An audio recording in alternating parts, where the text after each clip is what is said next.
नमस्कार दोस्तों, आप सभी का स्वागत है। दोस्तों, अगर आप यूपीएससी जैसे एग्जाम की तैयारी कर रहे हैं तो आप सबके लिए वीडियो बहुत महत्वपूर्ण होने वाला है। इसमें हम लोग ये भी जानेंगे एग्जाम की डेट क्या है, अंतिम 5 महीने जो बचे हैं इसमें आपकी क्या रणनीति रहनी चाहिए, फॉर्म कब भरे जाएंगे, उसके बारे में बात करने वाले हैं। तो सबसे पहले दोस्तों आपके सामने बात करें तो आपका जो एग्जाम है 2021 का एग्जाम है वो 27 जून को होने वाला है। ठीक है, 27 जून को आपके एग्जाम है। इसके हिसाब से आपके पास 5 महीने और कुछ दिन बचे हैं। आप ये मान सकते हैं लगभग आपके पास 5 महीने बचे हैं। तो 5 महीनों में आपकी क्या रणनीति रहनी चाहिए उसके बारे में हम लोग स्टेप बाय स्टेप बात करेंगे।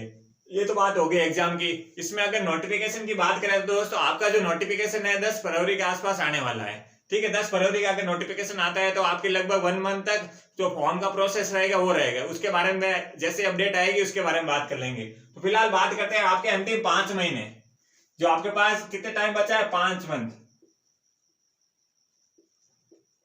जो अभी आपके पास 5 महीने बचे हैं तो आपके अगर पहली बार ये हो सकता है अभी तक आपने कुछ पढ़ा नहीं हो, आप सोचे होंगे प्री में क्या पढ़े हैं, या कुछ लोगों ने थोड़ा बहुत पढ़ा है लेकिन अभी फोकस से नहीं पढ़ रहे हैं, तो उसके हिसाब से हम लोग सारी चीजें बात करेंगे। तो दोस्तों आपके सामने सब्जेक्ट की बात करेंगे तो आपके सामने 3 और 3 6 सब्जेक्ट के हिसाब से रहेंगे। फिर इसमें आपको एक एक करके कैसे पढ़ना है उसके बारे में बात करेंगे।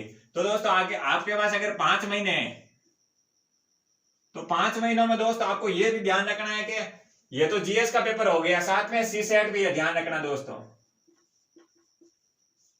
तो इसको भी कैसे इसके साथ लेके चलना है उसके बारे में बात करेंगे।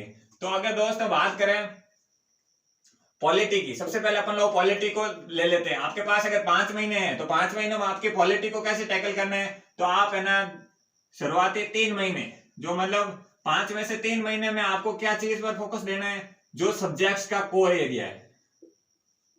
मतलब जैसे पॉलिटी हो गया तो पॉलिटी के लिए आप जो भी बुक्स है, बुक्स के लिए दोस्तों मैं अलग से आपको एक पर्सनल वीडियो बनाऊंगा जिसमें बुक्स के जो मेन बुक्स है उसके बारे में बात करेंगे। इसमें हम लोग स्ट्रेटेजी की बात कर रहे हैं और आगे वाले वीडियो में बुक्स की बात करेंगे। तो पॉलिटी के लिए आप लोगों को इतना ध्यान रखना है भाई 3 महीने है तो 3 महीने में आपको जैसे पॉलिटी को 15 दिन देने हैं तो पॉलिटी को अच्छे से 15 दिन देइए। और नहीं तो आप सोच रहे हैं कि भाई एक सब्जेक्ट को लगातार 15 दिन नहीं देना है तो आप ऐसा मत कीजिए, बोरिंग नहीं हो, इसलिए पॉलिटी और एक और अलग से सब्जेक्ट ले लीजिए इकोनॉमिक्स। पॉलिटी और इकोनॉमिक्स को साथ में लेकर अगर दोनों में आप 30 दिन इन्वेस्ट करते हैं ना, वो भी मैं अच्छे से बात कर रहा हूं दोस्तों, बेसिक स्ट्रांग होगा तभी अगले 2 महीने में आपको क्या करना है तभी क्लियर हो पाएगा। तो अभी आपको किस चीज पर ध्यान देना है, जो पॉलिटी और इकोनॉमिक्स को साथ लेके चलना है। 15-15 दिन दोनों के मान के मतलब दोनों को डेली साथ में लेके चलना है।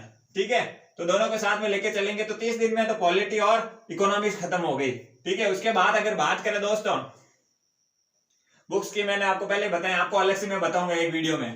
तो इसमें आपको ये तो 2-3 महीने इन्वेस्ट कैसे करना है। 1 महीना तो हम लोगों ने इसमें इन्वेस्ट कर लिया, 1 महीना आप ऐसा कीजिए जियोग्राफी और एनवायरमेंट को साथ पढ़िए दोस्तों, क्योंकि दोस्तों ये सब्जेक्ट सिमिलरिटी है, ओवरलैपिंग है। इसमें ओवरलैपिंग है तो आपको आराम से समझ में आ जाएगा, कोई दिक्कत नहीं है। तो आप लोगों को जियोग्राफी और एनवायरमेंट को साथ में लेके चलना है।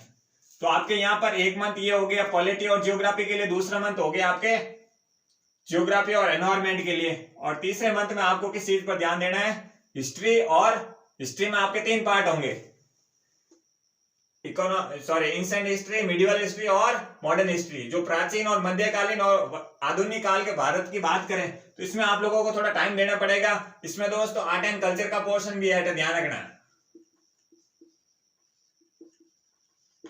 ठीक है, आर्ट एंड कल्चर का पोर्शन भी इसमें मैंने एंशिएंट और मिडिवल का बताने का कारण कि नॉर्मली लोग इसको इग्नोर करते हैं, लेकिन जो इसका आर्ट एंड कल्चर का पोर्शन है उसको दोस्तों अच्छे से पढ़ना जरूरी है। ठीक है ना, इकोनॉमी की स्थिति क्या है, पॉलिटिकल स्थिति क्या थी उस समय में, उसके आपके मिडिवल हिस्ट्री में आपको पता होना चाहिए। एंशिएंट हिस्ट्री में भी ये चीज अप्लाई करनी है, शासन व्यवस्था कैसी होती है, आर्थिक प्रणाली क्या थी उसके बारे में, राजनीतिक और जो भी सामाजिक स्थिति बात करें, माई लॉ की बात करें, तो इसमें आपको आर्ट एंड कल्चर का पोर्शन और जो सामान्य जानकारी है उसके बारे में आपको ध्यान रखना है। लेकिन दोस्तों मोस्ट ऑफ फोकस करना है आपको मॉडर्न हिस्ट्री से, क्योंकि यहां से तो क्वेश्चन बनेंगे लेकिन यहां से आपको अच्छे से पढ़ना होगा, क्योंकि यहां से क्वेश्चन 5, 10, 15 भी निकल जाते हैं। तो नॉर्मली आपको 8, 10, 7, 8 क्वेश्चन तो आपको मॉडर्न हिस्ट्री से मिल जाएंगे।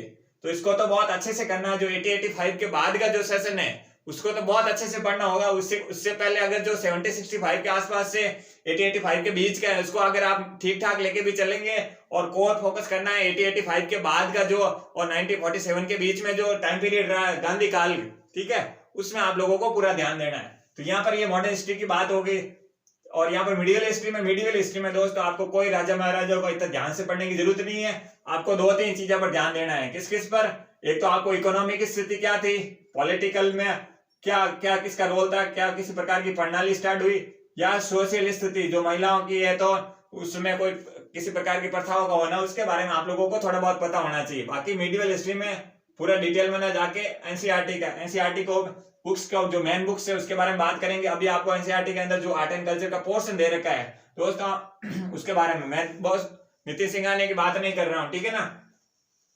ये तो बात हो गई किसकी, इसमें हम लोगों हिस्ट्री में आप दोस्तों इसमें आप अगर इसको 1-1 महीने दे रहे हैं तो इसको 20 दिन भी देंगे ना तब भी दोस्त आराम से कवर हो जाएगा। लेकिन आप इसको 25 दिन दे सकते हैं, क्योंकि दोस्तों एक भी सब्जेक्ट को वीक रख के जाओगे तो आपके लिए प्रॉब्लम हो सकती है।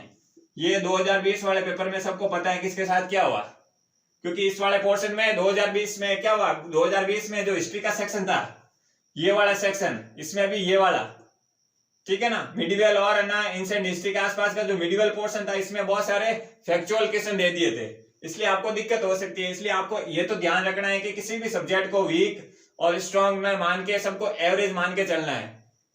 क्लियर हो गया? तो ये आपके समझ में आ जाएगा होगा। +1 + 1 25 का लगभग 3 महीने इसको आपने इन्वेस्ट किए, क्योंकि दोस्तों 3 महीने इसलिए मान लेते हैं इसको भी क्योंकि आपको ये साथ रखना है। इसको तो आपको रोजाना के 2 से 4 घंटे बांध के रखो, क्योंकि सिलेक्शन का मेन फोकस आपके करंट ही रहने वाला है।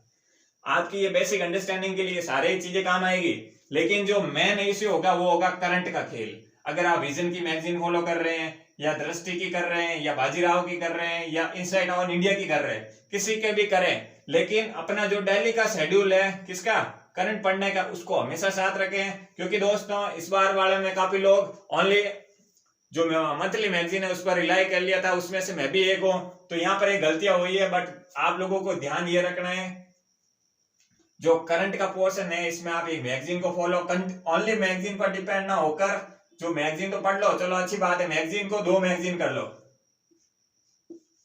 कम से कम 2 मैगजीन उठा लो। अगर आप एक आपको विजन आईएएस अच्छी लग रही है या एक दृष्टि की अच्छी कर रहे हैं, दोनों को कंपाइलेशन करके अपने खुद के नोट्स बना लो, ताकि कोई दिक्कत नहीं हो और सारा डायमेंशन कवर हो। ओनली इस पर फोकस करोगे तो प्रॉब्लम में पड़ जाओगे। इसमें इस बार वाले क्वेश्चन में काफी पता ही नहीं चला कि भाई किस मैगजीन से क्वेश्चन आए। तो इस बार वाले में क्या किया, इस वाले में यूपीएससी ने करंट भी दिया है, करंट के साथ उसने कंटेम्परेरी मतलब जो स्टैटिक पोर्शन था उसको कनेक्ट करके दिया है। अगर एनसीईआरटी का पोर्शन आपने अच्छे से कवर कर रखा होता तो ये आपके लिए बहुत इजी हो जाता, और नहीं तो सबसे हार्ड पेपर भी बोलेंगे तो इस बार कोई गलत नहीं होगा। लेकिन ऐसा कुछ था नहीं, बस समझ अपने अपने समझ होती है कि भाई किस पर किसके लिए क्या हुआ था। तो आप लोगों को इस पर ध्यान देना है, ये साथ रखना है 2-4 घंटे तो ये रखना ही पड़ेगा दोस्तों। यहाँ पर आपको मेहनत करनी पड़ेगी, कम से कम 8-10 घंटे तो पढ़ना ही पड़ेगा। अगर आपने बिल्कुल कुछ नहीं पढ़ा है तो 8-10 घंटे तो आपको दोस्तों पढ़ना ही पड़ेगा, क्योंकि इतना तो रखेंगे तभी आपके चीजें और क्लियर हो जाएगी। ये बड़ा एग्जाम है दोस्तों, इसके हिसाब से आपकी बेसिक अंडरस्टैंडिंग जितनी स्ट्रांग होगी उसका आपको फायदा एग्जाम में मिलेगा। तो ये तो बात हो गई इसके करंट की। करंट में आप कोई भी मैगजीन फॉलो कीजिए दोस्तों, 2 मैगजीन ले लीजिए, उसका कंपाइलेशन कर लीजिए। डेली आप जो पढ़ रहे हैं वो पढ़िए, न्यूज देख रहे हैं, जो भी आपको न्यूज़पेपर पढ़ने का, द हिंदू का है, जो भी पढ़ना है पढ़िए। क्लियर हो गया? ये आपको समझ में आ गया होगा। इसके सबके साथ साथ आपको दोस्तों इसको लेके नहीं चले ना, अगर आपने सीसैट को लेके नहीं चले तो मेरे जैसे हालात होने वाले हैं, क्योंकि दोस्तों मैं भी इसी की वजह से ही आपके सामने खड़ा हूं, ठीक है ना। तो ये जो है ये बहुत खतरनाक सब्जेक्ट है दोस्तों, अक्सर इसको लोग लाइटली ले लेते हैं। मैंने भी ऐसी गलतियां की थी, तो इसमें मैंने काफी फ्रेंड्स को भी देखा है तो वो यहीं आके लटक रहे हैं। जितना ये इजी दिख रहा है दोस्तों, इसमें आप लोगों के कुछ दिक्कत नहीं आएगी, आएगी तो टाइम मैनेजमेंट की आएगी। और मैंने एक चीज ऑब्जर्व की थी, जैसे एग्जाम खत्म हुई है तब एनालिसिस में मुझे एक चीज पता चली कि आप लोगों को कम से कम इसका तो साथ में लेके ही चलो। मैं तो कुछ भी हो जाए इसको अगर साथ लेके नहीं चले सीसैट को तो हालात कुछ ऐसे ही होंगे, समझ सकते हैं आप, ठीक है ना। यूपीएससी एस्पिरेंट है तो इजीली आपको समझ में आ जाएगा। तो सीसैट को पकड़ के रहिए, इसका जो कम से कम 9th और 10th का जो मैथ्स का पोर्शन है जो कनेक्ट हो रहे हैं किससे, सिलेबस के हिसाब से, उसको भी अच्छे से कर लोगे ना तो भी शायद आपका आराम से काम बन जाएगा। क्योंकि दोस्तों जैसे ही पेपर हुआ था मैंने 9th 10th को ट्यूशन भी पढ़ा है, तब मेरे को बाद में पता चला है कि भाई वहां से आराम से कवर हो सकता था, लेकिन मैंने वो ट्यूशन एग्जाम होने के बाद में किया। मतलब समझ सकते हैं आप क्या हुआ होगा। तो ये बात हो गई कि भाई सीसैट का जो पोर्शन है, मेन जो टॉपिक्स है उसको अच्छे से कर लो और प्रैक्टिस करनी पड़ेगी। टाइम मैनेजमेंट को बचाने का एक ही तरीका है, टाइम मैनेजमेंट। इसमें 2 आवर्स में दोस्तों पेपर बहुत लेंदी आता है और अपन लोग सीधा ही एग्जाम में जाके धूम धड़ा से शुरू हो जाते हैं, तो उससे आपको दिक्कत हो सकती है। उससे आपको बचना है, पूरा बचना है। क्लियर हो गया दोस्तों? और जीएस के लिए भी यही रूल है, प्रैक्टिस। क्योंकि दोस्तों इसके बिना कुछ नहीं है। अभी इसको साथ साथ लेके चल रहे हो ना, 3 महीने में आप ये लेके चल रहे हो, अंतिम 2 महीने में तो आपको फुल प्रैक्टिस करनी है। इसमें 3 महीनों आपको क्या करना है, जैसे जैसे सब्जेक्ट हो रहे हैं तो आपको जो सेक्शनल टेस्ट हो रहे हैं, विजन के हो रहे हैं, इनसाइट के हो रहे हैं, किसी का भी फॉलो करो। एक टेस्ट को आप फॉलो कर दो सेक्शनल वाले, और जो फुल टाइम का जो अपन यूज करेंगे, इसमें अपन करेंगे फुल लेंथ वाले। इसमें किसका यूज करेंगे? फुल लेंथ वाले जो होंगे उस पर ध्यान देंगे। लेकिन दोस्त एक ऐसा पेपर सेट रेडी कर दीजिए, मतलब अगर आप विजन को कर रहे हैं तो कोई दिक्कत नहीं दोस्तों, विजन का सिलेबस उठाइए, उसमें सिलेबस के सब्जेक्ट वाइज आराम से जो सेक्शनल टेस्ट है सब्जेक्ट वाइज उस पर कंटिन्यू फोकस कीजिए। फिर आपको जैसे आपके पास 2 महीने बचे एग्जाम आप आने वाला है, तब इसमें आपको फुल प्रैक्टिस, मतलब आपको जो प्रैक्टिस क्वेश्चन है इसके माध्यम से रिवीजन करना है। एक बार तो दोस्त अच्छे से पढ़ना ही होगा। जिन्होंने पढ़ लिया है वो पहले से शुरू कर सकते हैं, लेकिन जो अभी 4-5 महीने की स्ट्रेटेजी स्पेशल बना के चल रहे हैं, तो उनके लिए यही कहूंगा 3 महीने में आप अच्छे से बेसिक कवर कीजिए। बेसिक के बिना कुछ नहीं होने वाला दोस्तों। हवा भी नहीं लगेगी आपको एग्जाम कब हुआ और कब निकल गया। ये आप इस चीज को ध्यान रखना है दोस्तों। ओवर कॉन्फिडेंस में नहीं रहना है। बड़ा एग्जाम है, बेसिक का इसका बहुत बड़ा रोल रहता है, चाहे एनसीईआरटी के माध्यम से सीखा हो या गाइड के माध्यम से, बट सबसे बेस्ट सोर्स है एनसीईआरटी।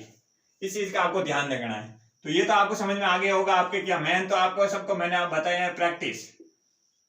क्योंकि दोस्तों कुछ अपवाद हैं कि भाई 1-2 टॉपर्स हुए हैं कि जिन्होंने बिल्कुल टेस्ट सीरीज को फॉलो नहीं किया, बट दोस्तों उनकी बात अलग है। अपवाद हर फील्ड में होते हैं, लेकिन अपन सबको जरूरत है कि जितनी ज्यादा प्रैक्टिस करोगे उसमें गलतियां होगी, और गलतियों को ना दोहरा के उसका समाधान करेंगे तो हम लोग जरूर सीखेंगे। तो आप सबके सामने ये जो चीजें थी ये तो मैंने सारी चीजें बता दी। अब आपका यही काम है कि आपको अगले जो भी 5 महीने बचे इसमें आपको 3 मंथ आपको यही इसी में देना है, कोर एरिया में। अभी से अगर आपने तैयारी स्टार्ट की है, लेकिन अगर पहले से पढ़ रहे हैं तो इसको 1-2 महीने में करके लगातार अभी से प्रैक्टिस में लग जाइए। क्लियर हो गया? ये मैंने सारी चीजें दोस्त अंतिम 5 महीने आपकी क्या स्ट्रेटेजी रहनी चाहिए इसके बारे में बात कर ली है। अगर दोस्त आपको वीडियो अच्छा लगा हो तो प्लीज आप लाइक कीजिए, शेयर कीजिए, सब्सक्राइब कीजिए। थैंक यू दोस्तों।